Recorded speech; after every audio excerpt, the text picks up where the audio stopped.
再来看巴西里约昨是发生劫公车案件，一个查甫人开枪先射着2人，佮押走17个人质。经过3点钟了后，才向警察来交hàng，人质是全部安全。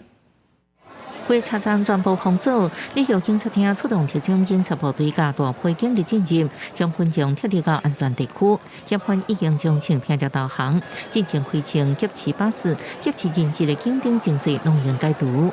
Não, ele não está identificado ainda. Ele tem celular, ele está armado com uma pistola, né? Mais uma vez. 昨日下晡，嫌犯伫新纽约车站即带准备开启米拉斯吉拉斯州智慧弗拉市的巴士外口开枪弹伤2人了后上车。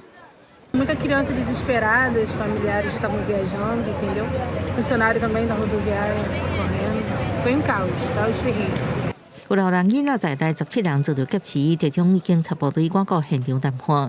伫现场的人表示，有2个朋友就伫车顶，讲车来进行，迄时阵大家拢真绝望，唔知所来去发生什么代志。根据地方媒体报道，这查甫人是通缉犯，打算要坐巴士逃离里约。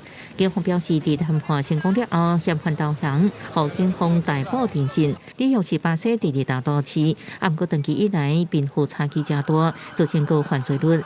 巴西媒体 报道，这几个月至少也阁发生2件开向里约热内卢车站的巴士被劫持的事件。公司新闻，王文玲报道。